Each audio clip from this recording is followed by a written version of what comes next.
गुरुर्ब्रह्मा गुरुर्विष्णुः गुरुर्देवो महेश्वरः गुरुसाक्षात् परब्रह्म तस्मै श्री गुरवे नमः।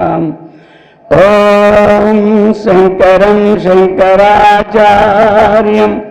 केशवं बादरायणं सूत्रभाष्यकृतं वन्दे भगवन्तौ पुनः पुनः।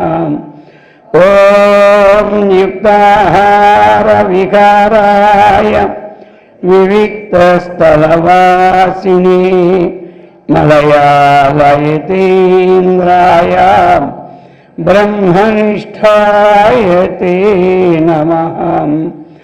ॐ कृष्णं कमलपत्राक्षं पुण्यश्रवणकीर्तनं वासुदेवं जगद्योनिं नौमि नारायणं हरिं। ॐ सर्वमङ्गलमाङ्गल्ये शिवे सर्वार्थसाधिके शरण्ये त्र्यम्बके गौरी नारायणि नमोऽस्तुते।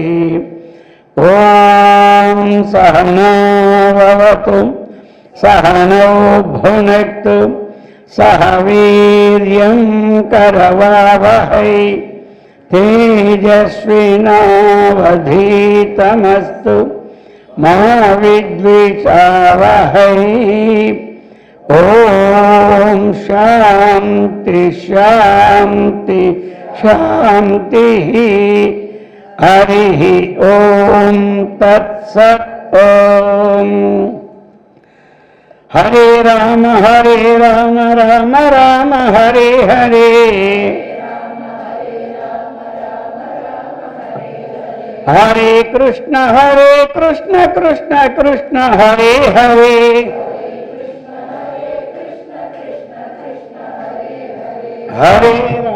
हरे राम राम राम हरे हरे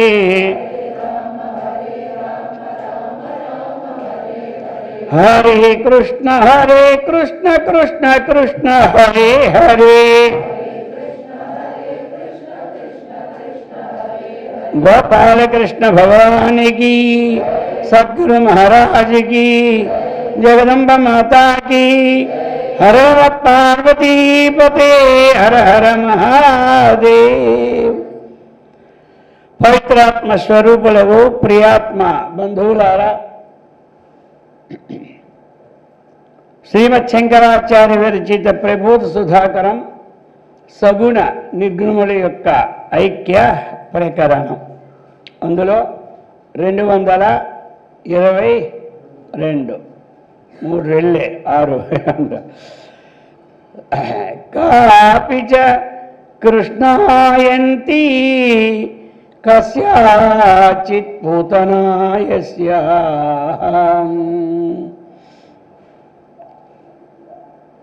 కస్యాచిత్ పూతనాయంత్యాం అపి భత్సమితి సాక్షాత్ వ్యాసో నారాయణ ప్రాహం. కాపి చ కృష్ణాయంతి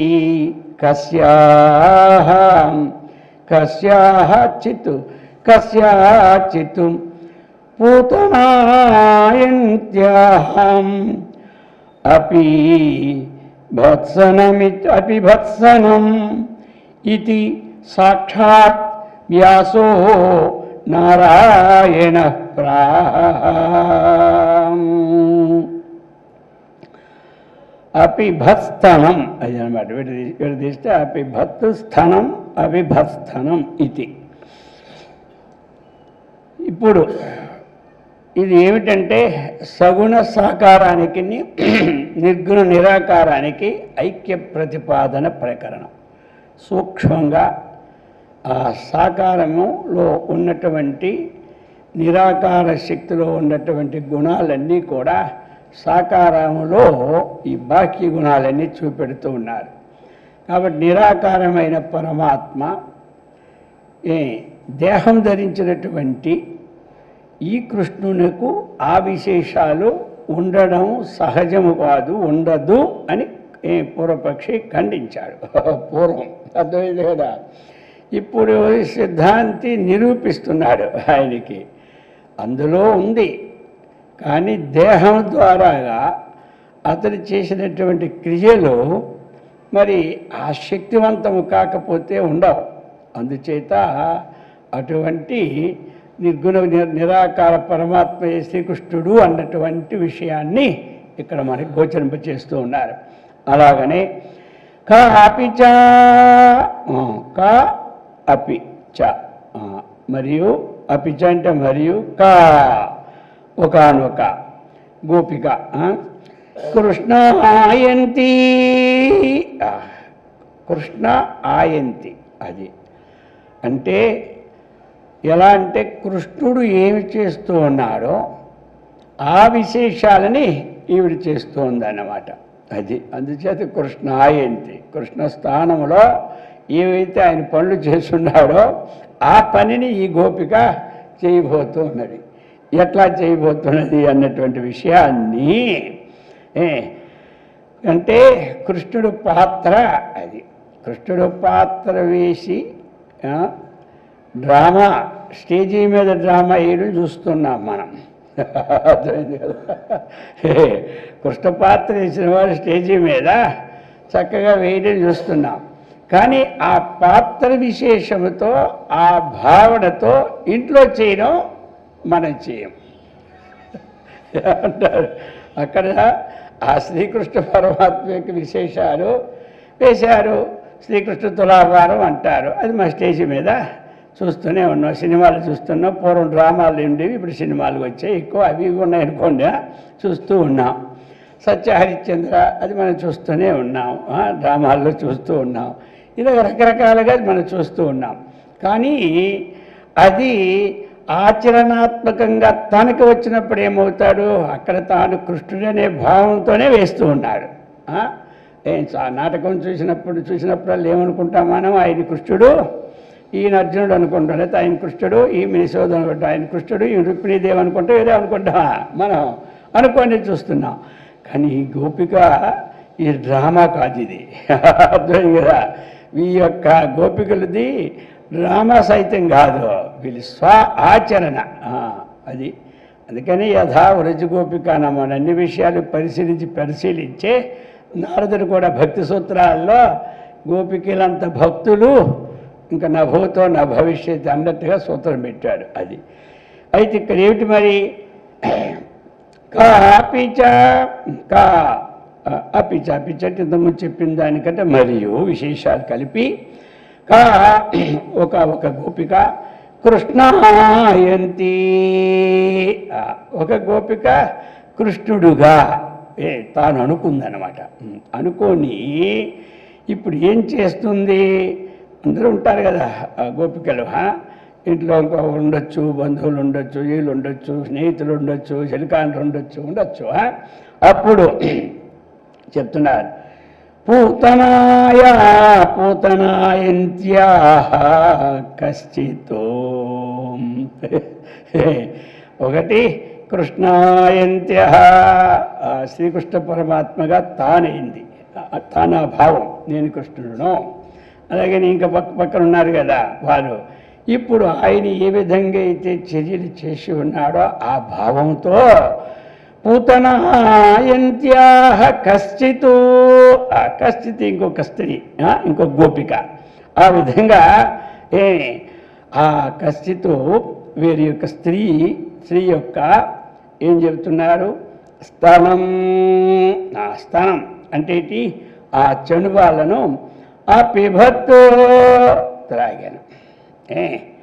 ఈ అమ్మ గోపికగా పోతనగా ఉండి ఇంకా అక్కడ ఉన్నటువంటి ఆ గోపిక యొక్క ఆయన ఎలాగైతే ఆ పూతన వచ్చినప్పుడు ఆయన తాగాడో పాలని, ఈ అమ్మ కూడా ఆ విధంగా ఆ పక్క గోపి యొక్క పూతన్ని తాగడం మొదలెట్టింది. అర్థమైంది కదంటే అర్థమేమైంది?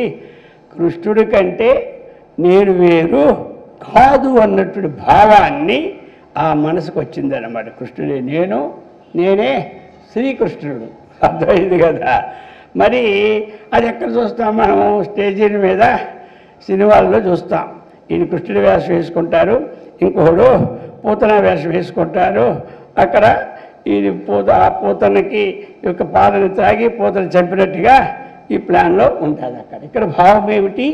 ఆ విధముగా పూతన హాయంత్య, ఆ భావి పడినట్టి నేను పూతన అందరి భావంతో ఇక కస్యాశ్చితు స్థానం అపిభక్తో అంటే ఇంకొక యొక్క ఏమి ఆ పూతన భావాన్ని తాను పొంది ఇంకో స్త్రీ యొక్క పానాన్ని సేవించింది. అంటే ఎంత ఆ భావం లేకపోతే సేవిస్తారో లేనన్నా. ఇప్పుడు ఆ భావము తానే అవడమే భక్తి విశేషం యొక్క అది పరాకాష్ట. ఏ దేవుడినైతే మనం ప్రార్థిస్తూ ఉన్నామో ఆ దేవుడే నేనని ఆ భక్తి యొక్క పరాకాష్ఠను మనం పొందాలి. ఆ దేవుడే నేనే భక్తి యొక్క పరాకాష్ఠను. ఇది ఏమైంది? పరాకాష్ఠ భక్తి కాబట్టే ఆ విధంగా వచ్చింది అని చెప్తున్నారు. ఈ ప్రకారముగా తాగాడు. ఇది సాక్షాత్ నారాయణ వ్యాస ప్రాహ. కాబట్టి సాక్షాత్ నారాయణుడే స్వరూపమైనటువంటి వ్యాస మహర్షి చెప్పాడు. ఇందులో ఇంకేమి భేదం? వ్యాసోచ్ఛిష్టం జగత్సర్వం. అర్థమైంది కదా. ఇందులో ఇంకొక భేదమేమీ లేదు అన్నటువంటి విషయాన్ని ఈ యొక్క శ్లోకంలో చెప్పి ఇప్పుడు తస్మాత్ నిజ నిజదయితాన్ కృష్ణాకారాన్ స్వజస్త్రీయో వీక్ష్యాం కృష్ణాకారాన్ వ్రజస్త్రియో వీక్ష్య స్వపర నృపతి పత్నీనాం అంతర్యామి హరి సాక్షాత్తు తస్మాత్తు నిజ నిజదయతాత్ కృష్ణాకారాం వ్రజస్త్రియో వీక్ష్యాం స్వపర నృపతి పత్నీనాం అంతర్యామి హరి సాక్షాత్. ఇక్కడ ఎందుకంటే ఈ రెండింటికి ఏకత్వం అన్నటువంటి భాగవతంలో ఉంది, అందుకని అది తీశారు ఎవరు? శంకరాచార్యులు వారు. ఏకత్వం అన్నటువంటిది సగుణ నిర్గుణ బ్రహ్మము, నిర్గుణం ఒక దగ్గర ఉంది, సగుణం ఒక దగ్గర ఉంది అని లేదు. కానీ రెండింటినీ ఆ తాదాత్మ్య భావముతో ఆ యొక్క భాగవతంలో ఉన్నటువంటి విషయాన్ని తీసుకొచ్చి ఇక్కడ పెట్టారు. అర్థమైంది కదా. ఎలా అంటే తస్మాత్తు ఆ కారణం వలన ముందు చెప్పినట్టుగా వారంతా ఆ కృష్ణ రూపంలోనే ఉన్నట్టు భావన. ఇప్పుడు చెప్తున్నారు తస్మాత్ వ్రజస్త్రియ.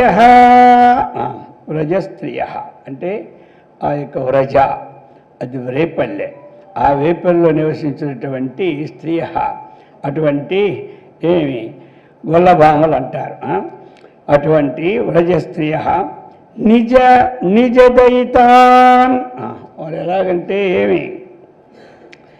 ఇక ఇదొక ఇప్పుడు చూడాలి. అందుకని ఇది చదవాలి. ఎవరైతే వేరే విధంగా భావిస్తుంటారో వాళ్ళు దీన్ని బాగా భాగవతంలో 10 సార్లు చదువుకోవాలి. అక్కడ ఏం చెప్తున్నారు? నిజ నిజదయితాన్ కృష్ణాకారాన్ వీక్ష. వాళ్ళు ఏం చేశారంటే వాళ్ళు చేయడం ప్రయత్నం కాదు, వాళ్ళ భక్తి అటువంటి అప్రయత్నంగా ఉందన్నమాట. మనం ఏంటంటే బలత్కారంగా అటుపోయేదాన్ని ఇటు తెచ్చి పెడతాం. అది ఉండాలి, మొట్టమొదటి అందరికీ అదే ఉంటుందండి. ఇక తరువాత స్వభావంగా ఏమి మనకి ఇంక బాధ ఏది లగక్కర్లేదు. అలాగా నిజ నిజ దయితాన్. ఇప్పుడు అందరికీ సమూహం వచ్చింది కాబట్టి తమ తమ భర్తలని వారు ఏ విధంగా చూస్తున్నారు అంటే ఆ విషయం చెబుతున్నారు. కృష్ణాకారాన్ వీక్ష. అది తన భర్తని ఇంతవరకు భర్తముఖంగా చూశారు. ఇంతవరకు కూడా వాళ్ళు ఏమిటి, ఈ భక్తి ఇటువంటిది కలగక ముందు వారు భర్తను భర్తనిగానే చూశారు. ఇప్పుడు భర్తను భర్తనిగా చూడలేదు. అది చూడడం అంటే అది కనబడడం లేదు. అర్థమైంది కదా. ఇప్పుడు వాళ్ళు ఎక్కడ మొత్తం గోపికలందరూ వారి భర్తల్ని కృష్ణాకారంగా చూస్తూ ఉన్నారు. ఆ కృష్ణుడు ఏ విధంగా అయితే అవి చేస్తూ ఉంటుంటాడో ఆ విధంగా ఆయన చేసినటువంటి విచిత్రములైనటువంటి లోకోద్ధారక పనులన్నీ ఇక భర్తలోనే చూస్తున్నారట. అర్థమైందే. అందుకు కృష్ణుడుగానే చూస్తున్నారు. ఇక వాళ్ళకి ఇక దొరకని వస్తువు ఏమిటి, కృష్ణుడు కంటే భర్తను వేరేగా చూసేటప్పుడు అక్కడ దొరుకుతుంది, ఇక్కడ దొరకలేదన్నమాట. ఇప్పుడు కృష్ణుడిని తన భర్తనే కృష్ణుడిగా చూస్తున్నారు. ఇది విశేషమైన మాట. అర్థమైంది కదా. మరి ఇది రావాలి అంటే ఎంత భక్తి సమన్వయత్వం వస్తుందో చెప్పండి. రాంబోలు భక్తికి ఇది రాదు. ఇది రావాలి అంటే అన్నీ పోవాలి. అర్థమైంది. మనసులో ఉన్నటువంటి ఏ గుణాలైతే మనకు ఉన్నాయో వ్యతిరేకమైన గుణాలు, ఆ గుణాలు పోయినప్పుడే ఈ భావం ఉత్పన్నమవుతుంది. దీని చేత ఏమిటి, అంతఃకరణము మహాశుద్ధమైనటువంటి స్థితి కనబడుతున్నది. అందుచేత కృష్ణాకారాన్, ఆ యొక్క కృష్ణుని మూర్తులుగానే అంటే ఏమిటి, దైవస్వరూపులుగానే వీక్ష చూస్తున్నారు. ఇప్పుడు ఆ విధంగా చూసి హరి ఇప్పుడు ఏమంటున్నారు, వారు ఏమి అటువంటి రూపముతోనే ఆ యొక్క తమ భర్తని చక్కగా ఆలింగనం చేసుకుంటూ ఉన్నారు. ఎవరు, గోపికలు. ఇది అన్నమాట. ఇక్కడ వ్యాసుల వారు విశేషమైనటువంటి వ్యక్తాన్ని ఇది చేస్తున్నారు. ఇది చేశారు. కానీ సామాన్యులు వేరే అనేక అర్థాలు తీసుకుంటున్నారు. ఇంకా అది అజ్ఞానమే కారణం అన్నారు. అర్థమైంది కదా. వారు కృష్ణుడికి ఎంతమంది ఇదంతా ఏమి భావన. వీరు క్లియర్గా ఏమిటి, వాళ్ళనే కృష్ణాకారంగా చూసుకొని ఇంట్లో ఉన్నారు అన్నట్టు భావని వ్యక్తం చేస్తూ ఉన్నారు వ్యాసులు వారు ఇక్కడ. అందుచేత ఈ ప్రకారముగా మూలం అదే, దాని అనువాదమే పోతనామాచులు చేశారు. అదే భాగవత మూలం ఏమిటంటే వ్యాసులు వారు ఇచ్చినటువంటి ఆయన సంస్కృత శ్లోకాలు, దానిని తెలుగులోనికి వీళ్ళందరూ కూడా నన్నయ్య అనగా, తిక్కన అనగా, అలాగని మన పోతన అనగా, ఎర్రప్రగడ అనగా వీళ్ళందరూ అటువంటివన్నీ చేశారు. ఈ ప్రకారముగా చెప్తున్నాను.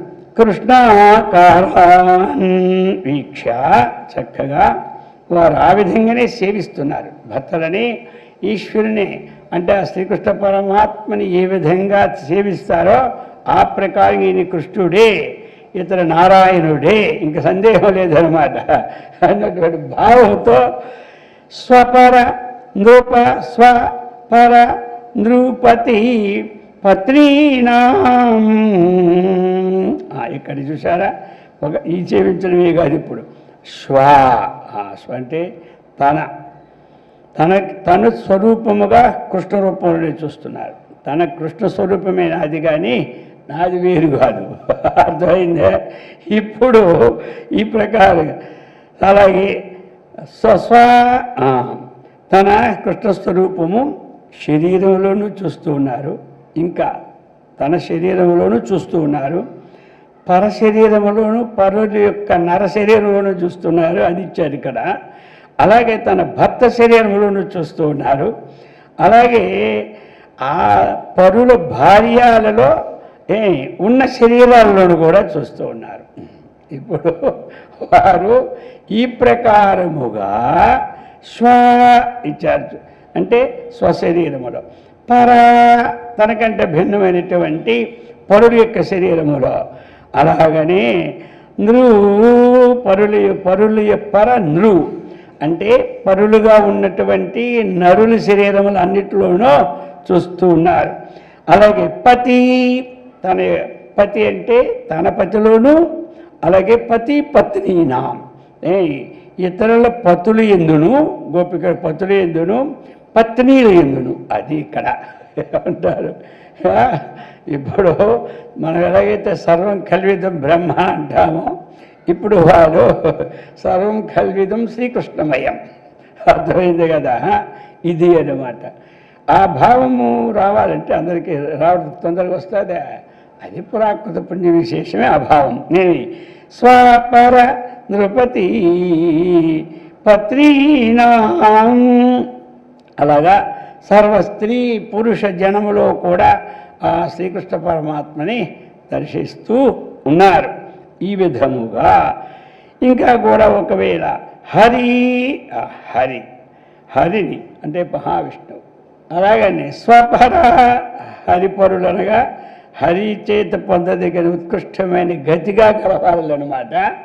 హరిపరులంటే హరిని చేత చక్కని కృపకు పాత్రులైనటువంటి వారిని కూడా ఇంకొక అర్థం తీసుకోవాల్సి వచ్చిన ఇతరులకి అది.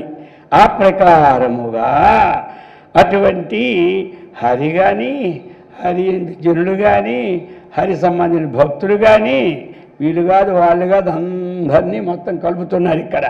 ఆ విధంగా కలిపినటువంటి అందరిలో కూడా అంటే సామాన్యము, విశేషము, భక్తియుతము, భక్తి లేని వారు అందరినీ శ్రీకృష్ణ పరమాత్మ గారు ఇక్కడ భావిస్తూ ఉన్నారని భావం.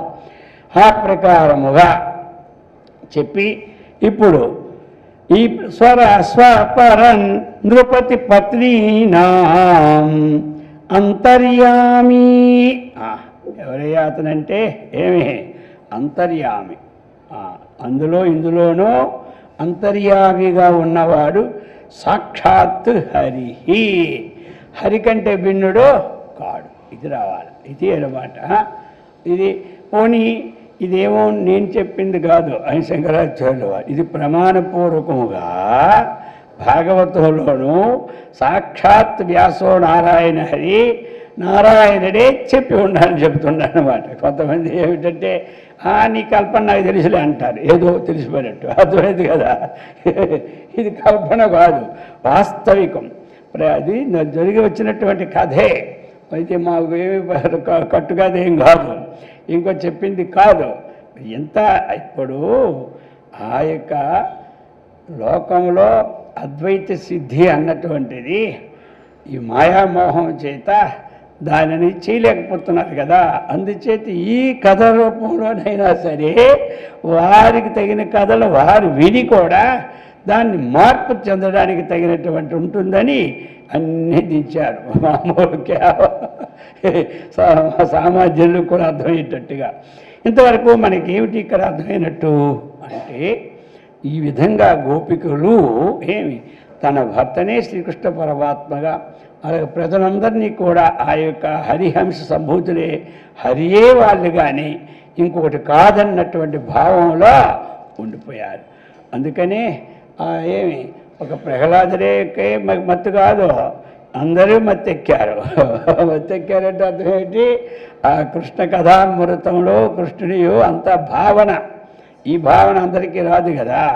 ఈ భావన రావాలి అంటే దాని యొక్క భావన అని ఆ భగవంతుడితో చేసినటువంటి సాధన విశేషంతో వస్తుంది అందరికీ అని ఈ ప్రకారంగా చెప్పి ఇప్పుడు పరమార్థత ఇప్పుడు చెప్తున్నారు కూడా. ఆ యొక్క వస్తువుకి గుణానికి గునికి ఏకత్వం ఎలా ఉంటుందో ప్రతిపాదన చేస్తున్నారు, బాగా అర్థమవడానికి మనకి. పరమార్థతో విచారే గుఢతం మధురత్వ దృష్టాంతాత్ నశ్వరమపి పర్నరదేహం పరమాత్మా కారణం కారతాం యాతి పరమార్థతః విచారే గుణ తన్ తత్ మధురత్వ దృష్టాంతాత్తు నశ్వరమపి నరదేహం పరమాత్మా కారతాం ఏతి అంటే పరమాత్మ ఆకారతాం ఏ యాతి. అదంతా ఒకటే పదం తీసుకోవాలి, విడదీస్తే పరమాత్మ ఆకారతాం యాతి అంటే పరమాత్మాకారాన్ని పొంది ఉన్నది, పరమాత్మ ఆకారతాం అది చెప్తున్నారు. ఇప్పుడు ఎందుకంటే ఇంకా ఆయన సర్వజ్ఞత్వమైన పరమాత్మ కదా, శ్రీకృష్ణుని మామూలు దేహమే కదా, ఇతడు ఎలాగవుతాడు అన్నటువంటి పూర్వపక్షి 2 శ్లోకాల్లో నిర్ధారితం చేసి ఉన్నాడు శంఖ. ఆ శంఖకి ఇప్పుడు చక్కనైనటువంటి ఒక సమాధానం లోకంలో ప్రసిద్ధిగా ఉన్న సమాధానం తీసి మళ్ళీ ఇప్పుడు చెప్తూ ఉన్నారు. పరమార్థత శ్రీకృష్ణుడు నరశరీరమే కదయ్యా, ఇవి విశేషంగా చెబుతావు అన్నింటినీ. అది ఎప్పుడైనా నిర్గుణ నిరాకారం వేరే ఉంటుంది, ఈ సగుడు సాకారం వేరే ఉంటుంది, అది ఇది కాదు అన్నటువంటి భావం వచ్చేటటువంటి వారికి చెప్పడానికి ఇది తీసుకున్నారు. ఇప్పుడు పరమార్థత పరమార్థం అంటే వాస్తవం. వాస్తవంగా చూస్తే ఏమి వాస్తవంగా ఎప్పుడైతే పరమార్థ వస్తువుని పరమార్థత అంటే పరమార్థ వస్తువుని వాస్తవంగా మనం ఏం చేస్తే పరమార్థం అంటే బ్రహ్మ, అటువంటి బ్రహ్మ దృష్టితో విచారే అంటే విచారే కృతే సతి విచారము చేసినట్లు అయితే అప్పుడు పరమార్థ లోకములో ఏదైతే వస్తువు ఉందో ఇది పరమార్థంగానే విచారణ చేయాలి. ఈ పరమార్థ విచారణ దృష్టాంతం ద్వారా దాష్టాంతికారికి అన్వయం చేయాలి. లోకం అంతా పరమార్థంగా అందరికీ తెలుస్తుంది విషయం. ఈ విషయం బట్టి ఆ విషయానికి అందించాలి మనం. అందుకు ఇప్పుడు ఏం చెప్తున్నారు అయితే గుణ తన్మధురత్వ దృష్టాంతాతో అది ఇది దృష్టాంతం. అందరికీ చక్కగా అర్థమైపోయిన దృష్టాంతం అంటారు. రోజు మనకి హాయిగా నోట్లు వేసుకొని చక్కగా తీపిని సేవిస్తున్న దృష్టాంతం. అందుచేత ఇప్పుడు గుణము తన్మధురత్వం. గుణమేమిటి? ద్రవ్యము. మధురమేమిటి? మనకి గుణం. అర్థమైంది కదా. ఈ రెండు ఎలాగా బెల్లం దాన్ని తీసిన గుణమునకు బెల్లము వేరు చేయలేం, తీపిని వేరు చేయలేం. బెల్లాన్ని వేరు చేయడం కానీ బెల్లము నుండి తీపిని వేరు చేయడం అన్న ప్రసక్తే ఉండదు. అది నీట్లేసినా నీరేమైపోద్ది, తీపి అయిపోద్ది. అర్థమైంది కదా. ఇప్పుడు దాన్ని వేరు చేసే ప్రసక్తి లేదు. అది ఇప్పుడు ఉదాహరణ, మనకు తెలిసిన ఉదాహరణ అయినా దాంట్లో సూక్ష్మమైనటువంటి విషయాన్ని ప్రతిపాదించి నిరాకారత్వం ఒక పదార్థం సాధారణంగా అర్థం అవడానికి తీసుకుంటే, నిరాకారం ఒక ద్రవ్యం తీసుకుంటే, దాన్ని సాకారం ఒక గుణంగా తీసుకుంటే ముందు అర్థం కావాలి కదా. నిరాకారం ద్రవ్యం వస్తువు, సాకారం ఏమిటి? దాని గుణం. మరి దాని గుణము గుణగుణినోహో అభేద ఏమంటారు? గుణగుణినులకి ఎప్పుడు భేదం లేదు. గుణానికి ఆ గుణికి భేదం లేదు. అందుచేత నిర్గుణ నిరాకారమైనటువంటి స్వరూపము నుంచి వచ్చిన సగుణ సాకారము ఎలా అయితే బెల్లాన్ని దాని తీపిని వేరు చేయని విధంగా ఉంటుందో ఆ విధంగా నిరాకారమైనటువంటి పరమాత్మని పుట్టిన సాకారమైనటువంటిది ఈ రెండు ఐక్యమే. కానీ ఆ రెండు ఏ విధంగా ఐక్యంగా ఉంటుందో ఈ రెండు ఆ విధమైన ఐక్య స్వరూపమే. అయితే ఇది పరమార్థత విచారణ చేసినప్పుడే తెలుస్తుంది. వాస్తవంగా విచారణ చేసినప్పుడు మనం అందరం ఒక ముక్కతో చెప్పుకుంటున్నాం, లేదా సర్వం కల్విదాం బ్రహ్మ. మరి ఇక్కడ ఏది అయింది? సర్వం కల్విదం బ్రహ్మ అన్నప్పుడు ఇక నేహనా నాస్తి కించన అనేటప్పుడు మరి ఇప్పుడు మధురత్వానికి ఏమి గూఢత్వానికి అభేదం ఏ విధంగా సిద్ధించిందో అలాగా నిర్గుణ నిరాకారమైన చైతన్యానికి సగుణ సాకారమైనటువంటి ఉపాధికి ఏకత్వమే కానీ భిన్నత్వ ప్రతిపాదన చేయడానికి లేదు అని చెప్తున్నారు. ఇప్పుడు భిన్నత్వం చేయడానికి లేదు. ఎందుకంటే మన దృష్టాంతం అర్థం అవుతూ ఉంది. దృష్టాంతం అనేది అర్థం అవుతూ ఉంది. దాష్టాంతికం అర్థం కావడానికి కొంచెం మననం చేసుకోవాలి మనం, అంతే. అర్థం కాని వస్తువు ఏమీ లేదు.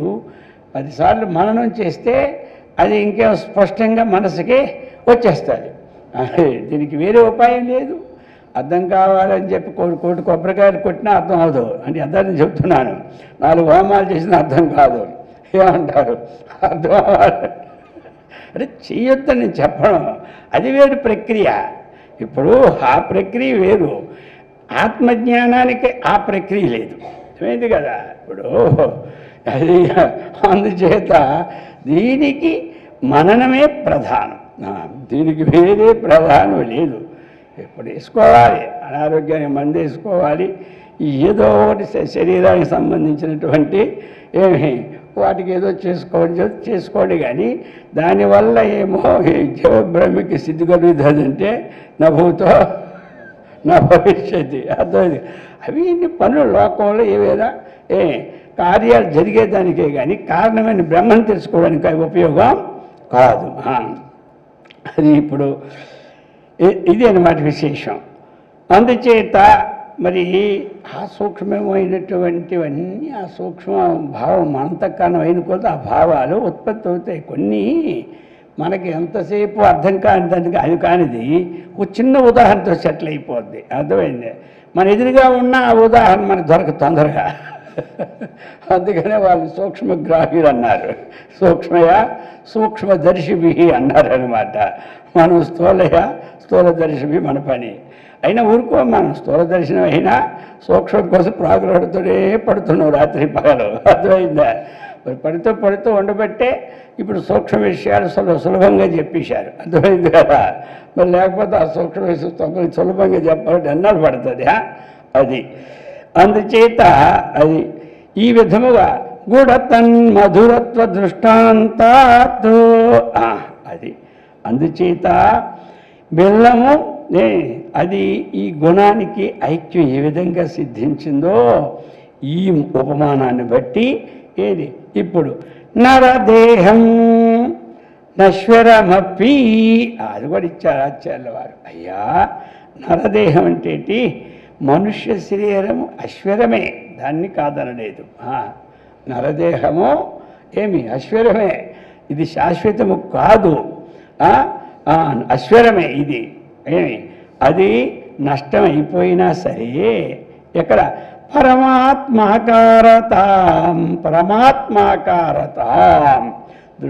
దృష్టాంతములో గుణాకారతాం ఎలాగైతే మధురత్వాన్ని అది వ్యాపక రూపంలో ఉన్నదో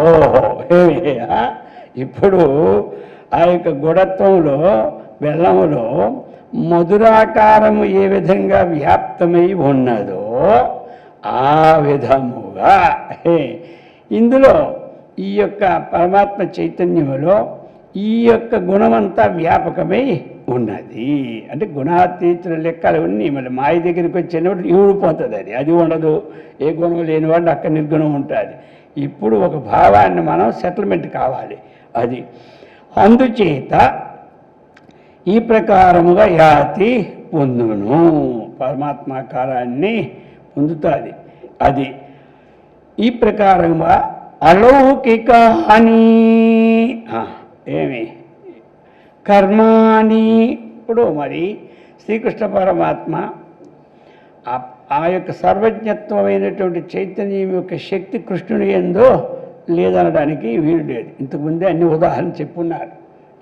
చాలా శక్తివంతుడుగా బ్రహ్మదేవుడు వచ్చినప్పుడు కూడా అందరూ కృష్ణ హరిస్వరూపులే, చతుర్భుజాలతో శంఖచక్ర గదాలతో ఉన్నట్టుగానే బ్రహ్మదేవుడు స్వయంగా చూసినాడు. ఇప్పుడు ఏమిటి, సర్వం కృష్ణమయం జగత్ అని బ్రహ్మే చెప్పేసినాడు. అర్థమైంది కదా. ఇంకా మళ్ళీ మన దర్శనకి ఏముంది, ఆయన సర్టిఫికెట్ ఇచ్చిపోతే రాష్ట్రపతి అవార్డు ఇచ్చిన తర్వాత ఇంకా మనకి నమ్మకం చాలిపోతే అలాగా. ఆ ప్రకారముగా చెప్తున్నాడు. ఇప్పుడు ఏమిటి, అలౌకికాని, అలౌకికాని అంటే కర్మాని, లౌకిక కర్మలు మనం చేయగలం ఏమంటారు, అలౌకిక కర్మలు మన వల్ల కాదు. అర్థమైందా? ఇప్పుడు 10 మంది నిలబడ్డారు, వాళ్ళందరినీ ఒకే శంఖచక్ర గదాలు పట్టుకున్నట్టు మనం చూపెట్టగలమా? అది మన వల్ల కాదు. అర్థమైంది కదా. వాళ్ళందరూ 10 మంది కూడా అలాగే ఉన్నట్టు ఎవరు చూపెట్టగలరు, ఎవరు చూపెట్టలేము మనం. అర్థమైందా? అందుచేత ఈయనకి అలౌకికాని కర్మాని, కృష్ణుడు చేసే పని ఏమిటి, అలౌకికం లోక సంబంధమే కానటువంటి కర్మలను. అలౌకికాని కర్మాని స్వమాయయా విదధతః, అదేమిటి, తన మాయాశక్తి చేత అది తీసుకోవాలి. అది లేకపోతే అద్వైతానికి బలం లేదు. మరి బలం లేదని పెట్టుకోవడం కాదు, అది ఉందన్నమాట. మాయా, ఆ మాయాశక్తి చేత విదధతః ప్రదర్శించాడు చక్కగా. మామూలు ప్రదర్శనలో, ఆ లోకానికి ఆయన చేసే ప్రదర్శనలో అంతా ఆ దశమస్కందం చదువుతుంటుంటే ఆ ప్రదర్శనలు అన్నీ తెలుస్తూనే ఉంటుంటాయి. ఇంకా అదే కాదు, అనంత శక్తి. ఇప్పుడు ఇక్కడ వరకు జరిగింది, ఇది 2వ శ్లోకంలో ఉన్నటువంటి విశేషాలతో కలిసి వచ్చింది. కిం పునః అనంత శక్తే లీలా వపు ఈశ్వరస్యేహ కర్మణ్యలౌకికాని స్వమాయయా విదధతో నృహరేః. ఇంకా చెప్తున్నారు, కిం పునః అనంత శక్తే లీలావపు ఈశ్వరస్య ఇహ కర్మని అలౌకికాని స్వమాయయా విదధతో నృహరేః. అది అలౌకికాని, ఇక్కడ నుంచి మీకు అది 225 శ్లోకానికి అన్వయం అన్నమాట. కాబట్టి అలౌకికాని, అలౌకికాని అంటే లౌకికానికి సంబంధించినటువంటిది కాకుండా కర్మని, అలౌకికాని కర్మలని ఎవరు, అనంత శక్తే, శక్తి సామాన్యం కాదు, అనంతమైనటువంటి శక్తియుతమైనటువంటి పనులు శ్రీకృష్ణ పరమాత్మ ఎన్నో చేసి ఉన్నాడు. అటువంటి కలిగినటువంటి నృహరేహే, నరహరి అయినటువంటి శ్రీకృష్ణ పరమాత్మ యొక్క ఈశ్వరస్య అంటే ఏమిటి, ఆ ఈశ్వరుని యొక్క అని మనం తీసుకొని లీలావపు, ఈశ్వరు అంటే ఇక్కడ ఆ యొక్క ఐశ్వర్య శక్తి అయినటువంటి భావం ఈశ్వరుడు. అర్థమైంది కదా. ఈశైశ్వర్య ధాతువు నుంచి ఉత్పత్తి అయినటువంటిది అనమాట. ఐశ్వర్యం అంటే ఇవన్నీ ఐశ్వర్య శక్తి అనమాట. లీలలన్నీ మామూలు కాదు, విభూతులన్నీ ఏమిటి, విభూతి అంటే ఐశ్వర్యం కదా, అది అనమాట. ఆ భావంలో చెప్తున్నారు. ఇటువంటివి కర్మాని స్వమాయయా విదధతః ప్రవర్తించి అనంత శక్తే, అంతము లేని శక్తి గలవాడై నృహరేహే, నరహరి అయినటువంటి ఈశ్వరుని యొక్క లీలా ఉపు అంటే లీలగా ధరించినటువంటి శరీరము ఇహ ఇక్కడ. ఇంకా కిం పునః వేరే చెప్పనేలయ్యా. ఇంతవరకు ఆ చెప్పిన శ్రీకృష్ణుడు చేసినటువంటి పనులు, ఒకటి అవి అనంతమైన శక్తి, 2 ఈశ్వరస్య విభూతులు ఆయనలో ఉన్నది, ఇంకా 3 స్వమాయయ అలౌకికాని పనులు. ఇన్ని ఉంటున్నప్పుడు ఇంకా ఆ సర్వజ్ఞత్వానికి కొన్ని శక్తి ఇక్కడ లేదనడానికి కిం పునః వేరే ఇంకేం చెప్పమంటా చెప్పు కానీ అని వాటిని విడదీసి చక్కగా అందించారు. ఈ విధంగా చెప్పి ఇక ఇప్పుడు చివరగా ఈ ప్రకరణానికి శ్లోకం మృద్భక్షణేన కుపితాం వికసితవదనాం స్వమాతరం వక్త్రే విశ్వమదర్శయదఖిలం కిం పునః అథ విశ్వరూపో అసౌ. మృద్భక్షణేన కుపితాం వికసితవదనాం స్వమాతరం వక్త్రే విశ్వం అదర్శయత్ అఖిలం కిం పునః అథ విశ్వరూప అసౌ. ఇది అందరికీ తెలిసిన ఇదే. కానీ ఈ సమన్వయం వచ్చినప్పుడు ఈ పనికి వస్తాయి. ఇప్పుడు మనము సగుణ బ్రహ్మ నిరూపణకి ఈ యొక్క సాకారాన్ని ఉపాసించి ఆ నిర్గుణతత్వ శక్తికి దీనికి భేదం లేనటువంటి మనం ఎక్కడైనా ఉన్నప్పుడు ఈ శ్లోకాలన్నీ, ఈ భాగవతం శ్లోకాలు చక్కగా మనకి అన్వయం అవుతాయి, తోడ్పడతాయి అన్నమాట. అర్థమైందా? అది అందుకు ఇప్పుడు శ్రీకృష్ణుని యందు అనంత శక్తి పరమాత్మ ఎందు ఉంటుంది, కానీ శ్రీకృష్ణుని యందు అంత శక్తి ఎక్కడ ఉంటుందని, అందుకే ఇతను నరుడే కానీ ఇతనికి ఆ పరమాత్మగా చెప్పడానికి వీలు పడదని ఖండించాడు పూర్వం. ఆ ఖండలన్నీ ఇప్పుడు మనం చేస్తున్నాడు అర్థమైందా సిద్ధాంతంతో. అయ్యా శ్రీకృష్ణుడు మృదభక్షణేనా, ఇది అందరికీ తెలుసు ఈ కథ. కాబట్టి మన్ను తిన్నాడని అందరూ చెప్పేశారు, బలరాముడితో సహా అందరూ చెప్పేశారు. చెప్తే అప్పుడేమిటి కుపితాం, ఎంత కోపం వచ్చింది ఎవరికి? యశోదాకి అన్నమాట. వచ్చి అంత కోపం వచ్చినా ఏమి అది కోపంలో లేదు, ఎలా ఉన్నదంటే కృష్ణుని యందు ప్రేమ వల్లను, ఇక వాళ్ళు చెప్పారు కాబట్టి ఏమీ అనకపోతే అనలేదన్నట్టు అంటారని భావంతోనూ ఇక్కడున్నది అది రాజకీయం అన్నమాట. అర్థమైందా? భావంతోనూ వికసిత వదనం, అప్పుడు కూడా వదనం ఎప్పుడూ వికసిత వదనం అంటే ఏమిటి? చక్కగా ఒక నవ్వు ముఖంతోనే ఉంటుంది. ఎప్పుడు ముఖం వికసితంగా ఉంటుంది. ఎడిసినోడికి వికసిత ముఖం ఎక్కడి నుంచి వస్తుంది? పాడు. అందుచే నవ్వినోడికే వికసిత ముఖం ఉంటుంది. అందుచేత పుష్పం విడబారిందంటేనే ఆనందం. అందుచేత వికసిత వదనం స్వమాతరం. స్వమాతరం అంటే యశోద కూర్చి ఏం చేశాడు? వద్రే, ఇక నోరు తీ అంటే నోరు తెరిచాడు. నోరు తెరిస్తే ఏమైపోయింది అక్కడ? ఎప్పుడు నోరు తెరిచాడో ఇక మన్ను ఉంటే చేతులు తీసేద్దాం అనుకుంది. వీడు ఎలాగా ఉయ్యడు, తినే అలవాటు నుండి ఎక్కడి నుంచి వస్తాడు, మనమే తీసి పారేద్దాం నోట్ల నుంచి బయటకు అనుకుంది. అక్కడ మన్ను కనపడితే కదా. అఖిలం విశ్వం అదర్శయా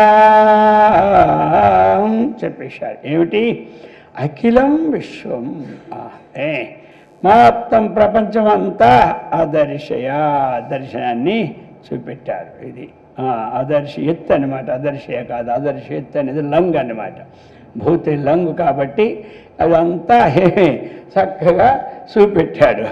చూచింది ఆవిడ చూచింది, ఈయన చూపెట్టాడు, ఆయన చూసింది. కాబట్టి విశ్వరూప అసౌ విశ్వరూప. అప్పుడు ఆవిడికి ఏమిటంటే అథ అనంతరం ఏమి అసౌ శ్రీకృష్ణ విశ్వరూప, శ్రీకృష్ణుడు తన విశ్వరూపాన్నంతా ఏమి చూపెట్టేశాడు ఆవిడికి. అప్పుడు చూసింది ఆవిడ. చూసి ఆ భాగ్యం ఆయనకి కలిగింది. అంటే ఇక్కడ కావలసింది ఏమిటి? ఇక్కడ చివరిలో కిం పునః, ఇంకేమి శక్తి లేదు చెప్పు. ఇప్పుడు సర్వజ్ఞత్వానికే శక్తి ఉంటుంది, కానీ ఈ ఆకారం శ్రీకృష్ణుడి శక్తి లేదంటున్నావా?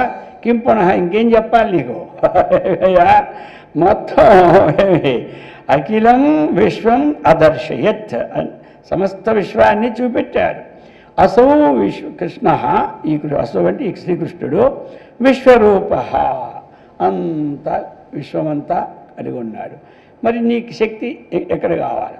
అందుచేత ఈ విధంగా అయితే గొడవ నుంచి మధురత్వానికి వేరు చేయడానికి లేదో అలాగా ఈ ప్రపంచం అన్నటువంటిది ఆ పరమాత్మ కంటే వేరు చేసే మార్గమే లేదు. ఆ భావన తెచ్చుకోవాలి. ఇప్పుడు వాళ్ళకి అటువంటి దివ్యశక్తి ఉన్నందువల్ల అందరిలోనూ శ్రీకృష్ణుని అందరిలోనూ చూడలేదు, బయట చూసినారు అందరూ.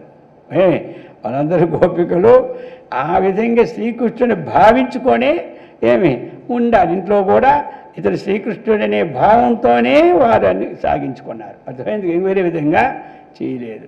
అందుకని ఇక్కడ ఏమిటి, మందమతులు అందరూ కూడా ఆ కృష్ణుడు ఏమి వ్యభిచారి అయిపోయాడు అంటారు. ఏమి వ్యభిచారం లేదు, పాడు లేదు, మన అర్థం కాక వ్యభిచారం అనుకోవడమే. అర్థమైందే, వాళ్ళ భావాలే శ్రీకృష్ణుడుగా ఇంట్లోనే చూసుకుంటుంది. ఇంకేమిటి వాళ్ళు ఇదా సమస్తాన్ని వాళ్ళు ఇంట్లోనూ కృష్ణ భావాన్ని లేకుండా ఆయన ఏంది కృష్ణభావం చేసి ఉంటే అది వ్యభిచారిత్వం. అర్థమైందే, వారు వీరినే కృష్ణుడిగా భావించి వారితోనే కాలాలు గడుపుతూ ఉంటుంటే ఇంకెక్కడ ఉన్నది? భావాన్ని తెలుసుకున్నటువంటి వాళ్ళే చెప్తారు. కానీ మంద ప్రజ్ఞ గలవారే ఇటువంటి చక్కనైనటువంటి అర్థాన్ని తెలుసుకున్నవారు ఈనాడు ఆ భావానికి రాదు అన్నటువంటి ఖండించారు వ్యాసుల వారు.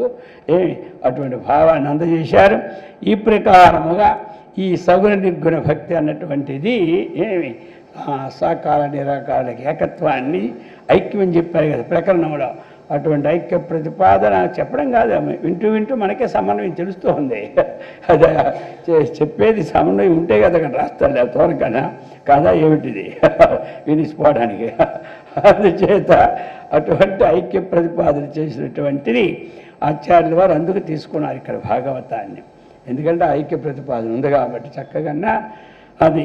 అందుచేత అటువంటిది చక్కగా మనకి ఆ సత్కర్మనిష్టతో భగవద్భక్తితో ఈ జీవబ్రహ్మైక్యమైన యోగాన్ని సిద్ధింపచేసే శక్తిని ఆ యొక్క కృష్ణ పరమాత్మ అమ్మవారు శంకరాచార్యులు అనిచ్చి సదా అనుగ్రహించుగాక. ఓం సహనా భవతు సహనౌ భునక్తు సహ వీర్యం కరవావహై తేజస్వినావధీతమస్తు మా విద్విషావహై. ఓం శాంతి శాంతి శాంతి.